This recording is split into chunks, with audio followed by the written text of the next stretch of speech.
I'll probably sing a song which was composed by some of us, and it's called CV. CV stands for Curriculum Vitae, which is basically what all of us in law school are trying to achieve. We are trying to fill our CVs so that companies will recruit us. So, in my earlier avatar, I would say that I would do anything necessary to protect my client's interest, even if it meant the artist had to suffer a little bit. Yes, definitely, I would be protecting the client's interest. I mean, that's my job. And what would the client's interest be? The client's interest would be to maximize their revenue, I guess, right? I mean, ultimately, what is business about? It goes something like this. CV, I want to build my CV so I can make more money and build my son's CV. Money, why don't you come for free?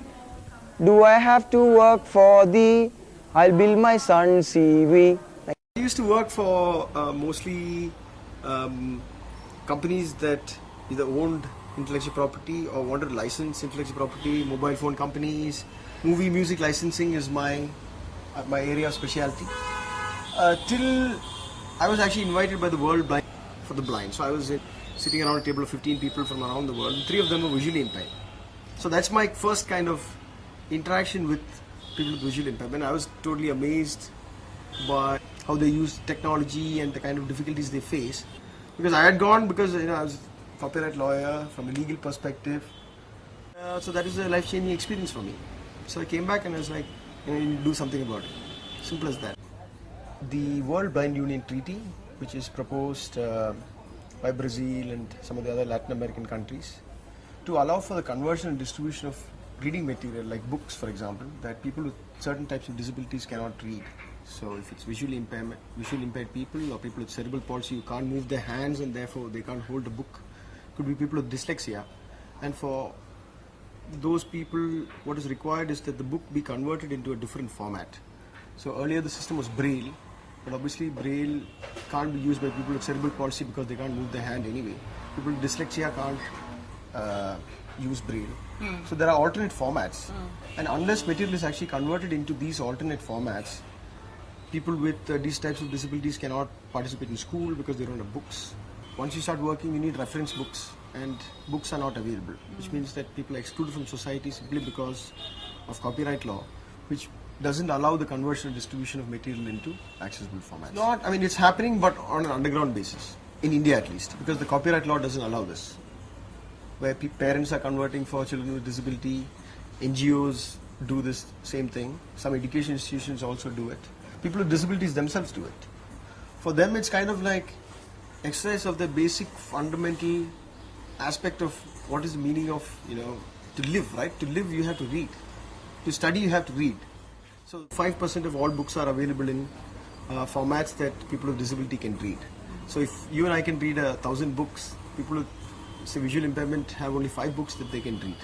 So to solve this problem, actually, you need to legalize it so that in the current ecosystem, volunteers should be able to do it.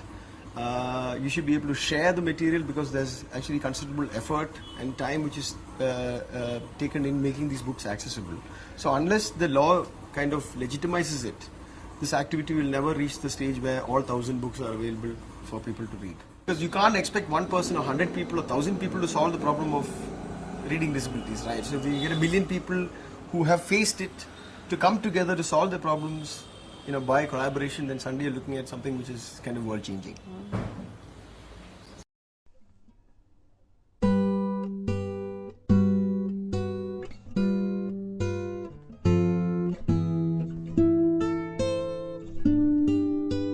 So have you used a scooter before?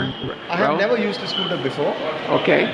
So this is the first time I'm using a scooter. Really? Yeah. Wow. And my objective for today is, after the meeting, I've been to Geneva now 7 times or 8 times, but I've never been able to go anywhere other than from the hotel to WIPO and then back to the hotel because I had to take a taxi. But with this, I'm completely mobile now. So I can, check out the lake. Everybody tells me the lake is very beautiful. But till now, I've just taken a taxi ride, and it cost me 30 francs just for a couple of miles. But with this, now I can explore the city. Kind of like a blind person being able to see, right? The scooter. Yeah. So now I understand the importance of access, really, right? And when we're talking about access for the blind, it was a notional understanding for me as to what it meant. But when Chris compared this to access to reading for him, it makes all the difference. Now I completely understand what it means to have access now, because now I can access the city, and hopefully with the treaty, Chris will be able to access books, and all the blind people in the world will be able to experience what I'm experiencing for the first time in my life since yesterday. Also found that by riding the scooter is that now in my disability work I call myself a freedom fighter, because I'm actually fighting for freedom to access the city in one sense. Earlier I was just a disability activist, but now, coming from the land of Mahatma Gandhi, I'm proud to say that I think I'm a freedom fighter. And, let's see how that goes. What kind of freedom?